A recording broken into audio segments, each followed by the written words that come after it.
महाराष्ट्र के मालेगांव के साबिक मेयर और मालेगांव मजलिस के सदर अब्दुल मालिक मोहम्मद पर पीर की अलसुब नामालूम अफराद ने फायरिंग कर दी। इस वाक़े में उन्हें 3 गोलियां लगीं। उन्हें फौरी तौर पर मुकामी अस्पताल में दाखिल करा दिया गया और इलाज किया गया। सीने के बाएं जानिब, दाएं रान और दाएं बाजू पर चोटें आई हैं।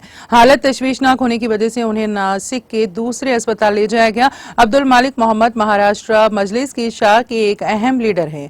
नासिक पुलिस ने बताया है कि हमला पीर को तकरीबन 1:20 पर उस वक्त हुआ जब वो ओल्ड आगरा रोड पर एक रेस्टोरेंट के सामने बैठे हुए थे। हमलावर की तलाश शुरू कर दी गई है। हमले की वजह मालूम नहीं हो सकी। सदर कुल हिंद मजलिस इत्तेहादुल मुस्लिमीन व रुकन पार्लियामेंट हैदराबाद बैरिस्टर असदुद्दीन ओवैसी ने मालेगांव मजलिस के सदर अब्दुल मालिक पर पेश आए फायरिंग वाक़े की मजम्मत की। सोशल मीडिया प्लेटफॉर्म एक्स पर फायरिंग वाक़े पर रद्द-ए-अमल जाहिर करते हुए बैरिस्टर असदुद्दीन ओवैसी ने कहा कि AIMIM मालेगांव के सदर और साबिक मेयर अब्दुल मालिक को कल रात 3 बार गोली मार दी गई।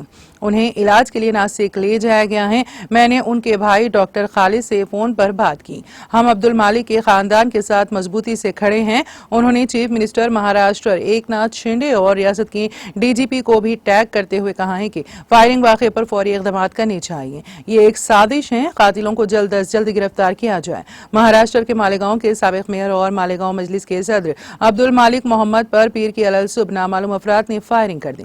इस वाक़े में उन्हें 3 गोलियां लगी। उन्हें फौरी तौर पर मुकामी अस्पताल में दाखिल करा दिया गया और इलाज किया गया।